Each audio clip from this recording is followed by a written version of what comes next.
This just occurred this past November. A close friend and I were on fall break from college and decided to go to an Odessa concert in downtown Chicago. We grew up in the suburbs, so going to Chicago to have fun was common for us. Anyways, we had a great time at the concert and decided to Uber home since we weren't close to the train station. My friend told me Uber wasn't working for him at the moment, so I called the Uber. But this was literally my first time ever calling one, and I accidentally called an Uber pool not knowing what it was. My friend saw that and said, it really doesn't matter. The driver picks us up from right outside the concert venue. There were a lot of intoxicated people around, as one could imagine post-Odessa show, but we were pretty sober, as all we did was smoke some weed, which we were used to. We get in the car and everything is going normal, but we didn't notice the direction the driver was taking as we were wrapped up in talking about the show. Turns out, the driver was going to the south side of Chicago, which we realized after some time by looking at maps. Our suburb was exactly the opposite direction of this lengthy drive down south. We decided to attribute this to the fact that it was an Uber pool and shrugged it off, until we picked up this next passenger. To be honest, this girl scared us. I don't like to judge people, but she scared us just by looks and how she talked. Once the girl got in, we asked the driver where we were going first, to which he stopped responding. The next thing I know, my phone lit up and said that the Uber trip had been canceled, and for this duration of the ride, Uber had no record of me being in the car. I asked the driver what the deal was, and he didn't answer. The girl and the driver 100% knew each other, as they were calling each other nicknames now. The girl was being weird, and seemed to be doing some hand signals to him. Then we proceeded to drive further south to this neighborhood, the sketchiest neighborhood I've ever seen. I didn't realize neighborhoods like this even existed. Every house was completely wrecked. There were no street signs on most streets. Most streetlights were out or flickering. Homeless people were lying on the sidewalks, and there were beat-down warehouses and alleys. This was by far the scariest area I had ever been in. No one who cared would hear a scream in this place. Once we started seeing all of this, our hearts dropped because the driver would still not respond to anything we said. My friend then looks over to me and whispers, "We need to get the fuck out of here." To which I reply, "Dude, look where we are." So we stayed in the car. Then we get driven down this alley behind a warehouse where the streets ended and there were just fields beyond it. The driver is going down this alley at about 2 miles an hour, but keeps going slowly. The girl and Uber driver were clearly discussing something serious, but we couldn't make it out since they were mostly using signals. At that time, our hearts sank even more, and we literally both thought we were going to be killed in this alley, or at best someone was going to get in the car and rob us. He stopped, the doors unlocked, and I was in complete shock with a pale face, when all of a sudden my friend says, "Hey, I'm completely sober and I'm about to call 911. I'm assuming the driver was waiting around the concert to pick up some wasted people to allow this to happen, but we were both pretty sober. He was serious about it. He had already dialed 911 on his phone. The Uber driver looks back at us in shock after he sees 911 dialed, and my friend's finger about to push call. He looks at the girl, and the girl is in shock too. She nods her head no and gets out of the car. The driver then drives out of the neighborhood and onto the highway towards our suburb. All of a sudden, my Uber app gave me a notification saying we were now on a ride. All of a sudden, the driver starts talking to us again, but he wasn't giving us any answers, just saying that he was driving us home. We were asking what the fuck happened, and he just wouldn't answer anything. He would answer about where we were going, but nothing about what had just happened. We got home safely and reported the Uber driver for this ride, because it was obviously messed up. We think that the Uber driver was trying to wait for wasted people to call a pool, so he could get away with this, but realized we were too big of a risk when it came time to do what they were going to do. We've accepted that we were part of some mugging scheme, and got lucky we decided not to get drunk at the concert. We had anxiety for weeks after this, but we now know just how sketchy some areas can be, and how to be more safe in Chicago, by not calling an Uber pool outside a concert or bar. It's so weird to me that people can live this sketchy of lives and do this to people, but I guess it was kind of eye-opening.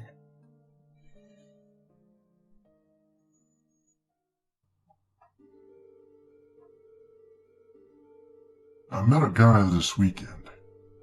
We were at the same restaurant. He was with a wedding party, and I was with family, not connected to the wedding or couple in any way. We just happened to be at the same restaurant where the wedding reception was being hosted. He was polite and respectful, and offered me his number. I took it and decided to text him. We texted for a day or so, and then made arrangements to get together for coffee. We got together in the middle of the day at a public place. I drove myself. I texted a friend and told her where I'd be and the guy's name. I figured I was being overly cautious. The first 3/4 of the conversation was normal enough. We talked about work, schooling, basketball, and the like. It turned out he was a lot younger than I thought he was. He's 22 and I'm 35. He went from being kind of shy and very respectful to telling me a story about how the night after the wedding he came home and people were going crazy. I asked what he meant, and he elaborated to tell me that he had walked into his bedroom and lesbian girls I know were having sex on my bed, but he was a gentleman and didn't stick around to watch. He then locked eyes with me and asked, "Have you ever been in that kind of situation before?" "Well, I've lived in apartments, so I guess I've heard people sometimes." He pushed even further. "No, but have you ever walked in on something like that?" I told him no, and that it was a weird story to tell someone you've just met, and tried to change the subject. He talked about himself a lot. He did ask me some questions, but would interrupt me when I tried to answer, and continue to talk about himself. Something felt odd. He wasn't acting like the night I first met him. He leaned in over the table a lot, and made a noticeable effort to lock eyes with me. I like eye contact, but it felt more like a stare down after a while. I could feel myself moving away the further he leaned in.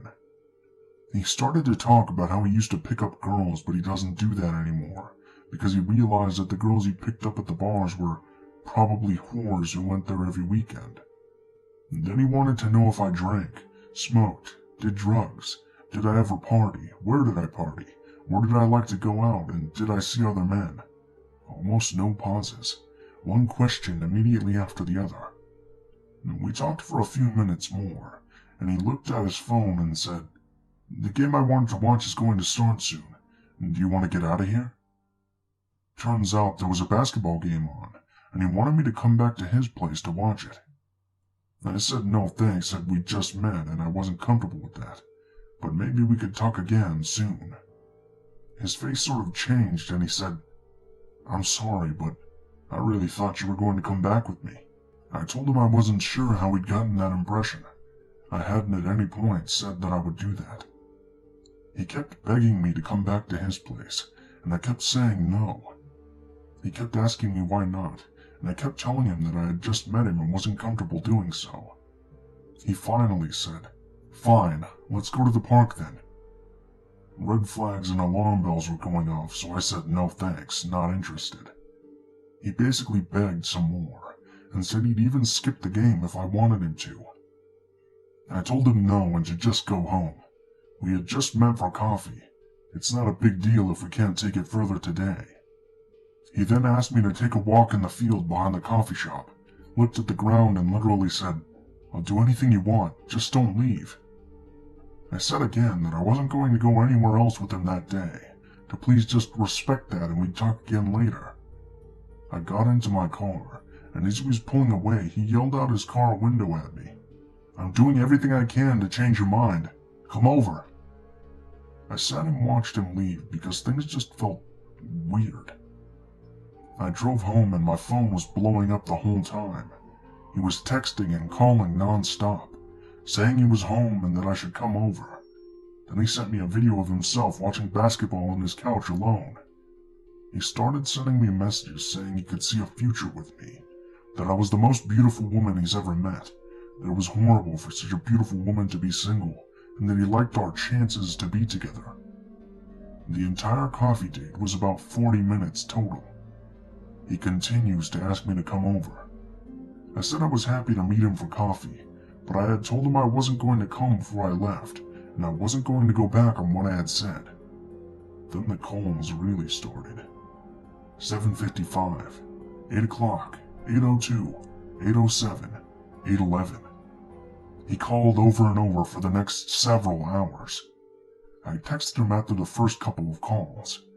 He had sent me yet another text saying how beautiful and perfect I was, and that he wanted to date and travel together. All I could think to say was, "I'm sorry. I don't feel the same way about you that you seem to feel about me. I wish you well. Take care." He said that he didn't understand. Did that mean that I didn't want to see him again? I replied, trying to be a little clearer. "I'm sorry for not being so upfront. No, I don't want to see you again. I'm sorry. I wish you well, and goodbye." The calls and texts kept coming. I told him one time to please stop. I had to turn off my phone, it kept vibrating so much. All of the texts were about, "What did I do wrong? Why won't you tell me so I can fix it and make this work between us? I really am a great guy and I like you so much. You owe it to me to tell me. If you tell me, then I'll stop bothering you, but you have to tell me."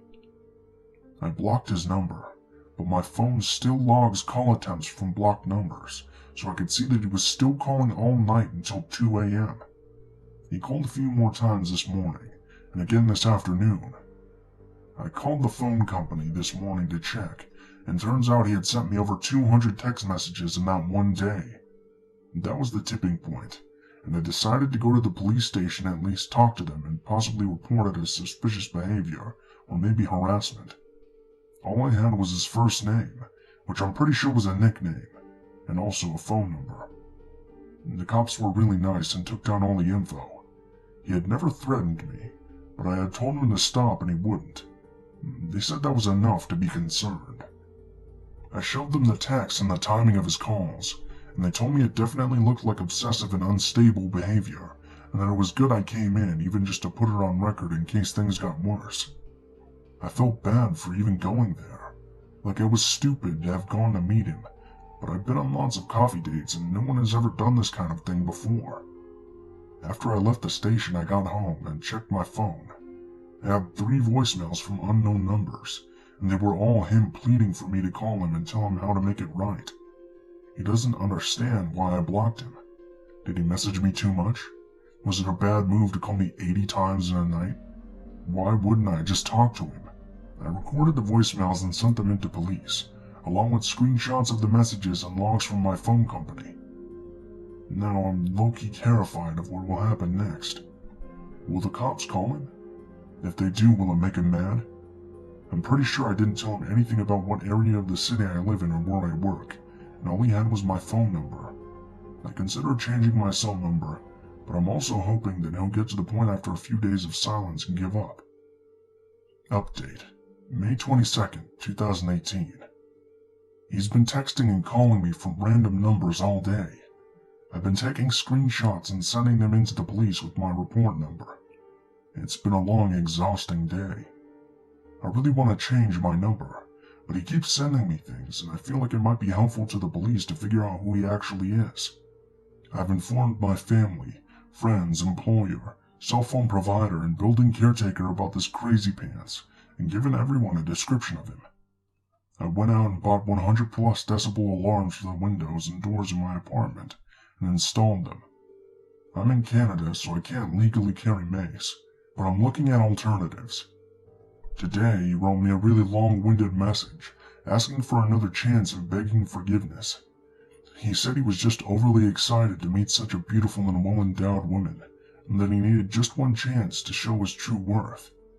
Pleading and pleading for me to reply and come meet him. and he even signed his name at the bottom. I had heard it slightly wrong and didn't have the right spelling in my phone. I went to Facebook and found his profile where he has 0 security settings. He's not friends with anyone I know. I copied that link and sent it off to the cops. I'm torn between hoping they can talk some sense into him and being terrified the police will confront him, that will become even crazier. Is it worth it? I keep thinking. All he has is my number. Update, May 28, 2018. The last contact I had from him was 4-ish days ago, when he called me at 12:56 a.m. on the 24th. He had been texting me from the same number a few days earlier, when he sent me the charming message about my being so well endowed, so I'm pretty sure it was him. I'm admittedly feeling a little burnt out. I'm taking tomorrow off work to try and chill out. This has been a lot to handle along with work and life in general. I haven't really heard from the cops. I've gotten back a couple confirmations that they've added my screen caps and voicemail recordings to the file, but nothing else. He hasn't been really threatening me, and his enthusiasm seems to be dying down, so I doubt I'll hear much unless things change. Here's to hoping there aren't any reasons for the police to become more involved than just saying thanks for the info. I blocked him on Facebook and hidden all my profile pics. I haven't gotten any friend requests on any of my social media. I'm being cautious when I go out. The alarms are helping as well. At least if this dumb kid managed to figure out where I live and tried to get in, I would hear something and be able to get the fuck out. I stashed a hammer between my headboard and mattress as well. It feels gross every time I get into the bed and hear it tap lightly against the wall, but I'm glad it's still there. Thanks for all the concern. I'm safe and things are finally calming down.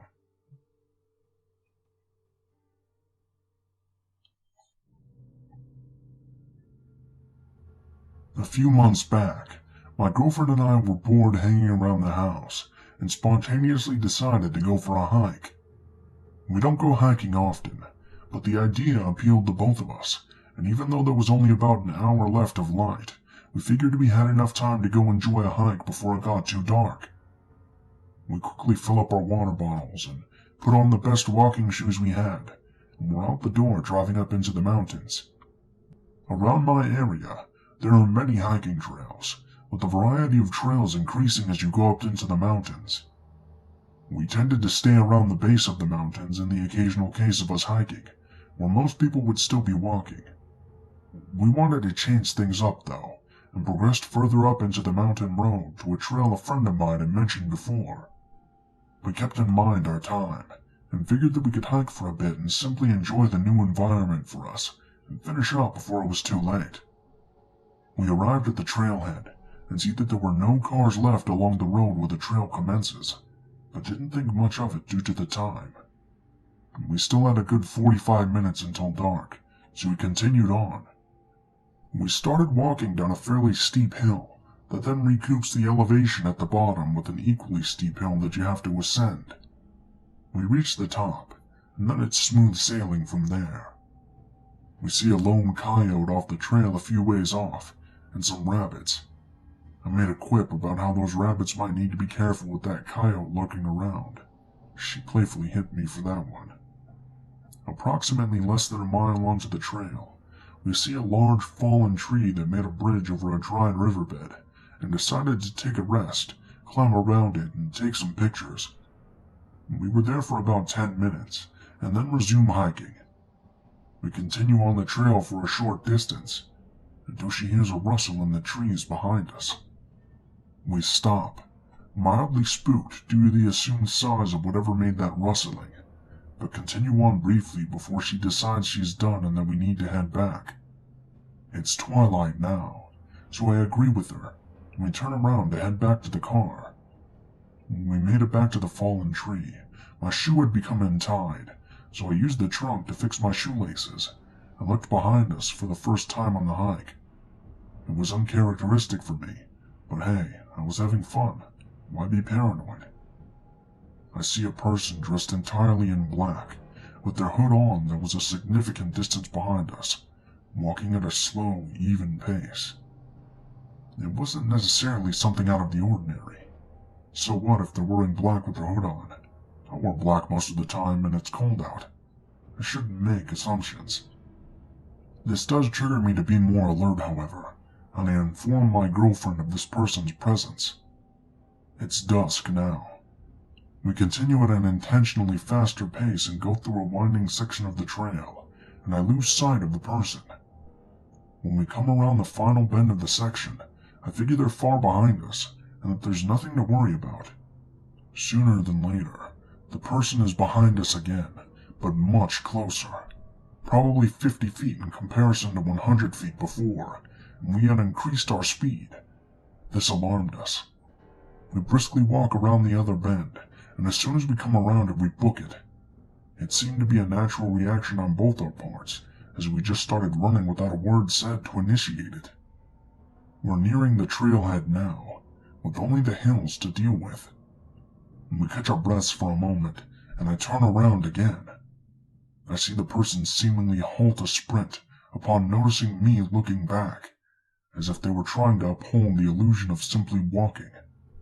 At this point, I shout "Go!" and we sprint down the hill. What little light was left struggled to make its way through the dense trees surrounding us, and the steep hill proved challenging to run down without a clear path to be seen. We both stumbled down the hill, almost falling multiple times, and slamming our feet onto rocks and loose brush, but we didn't fall, and we didn't look behind us. We make it to the bottom, but must continue up the initial hill, and then we won't have made it out. We persevere up the incline and make it back to our car. I briefly breathe in relief as I start my car, heart pounding and adrenaline racing. As I reverse onto the road, the person emerges at the trailhead, apparently breathing heavily. We finally get a glimpse of him. His hood has fallen off of his head, exposing his pale complexion and dead eyes that were only illuminated by a single lantern at the start of the trail. He was holding something in his hand, but it was too dark to see, and I wasn't interested in sticking around to make out the object. I shifted to drive and accelerate as fast as my car could muster, leaving him behind in the dust on the empty side of the road.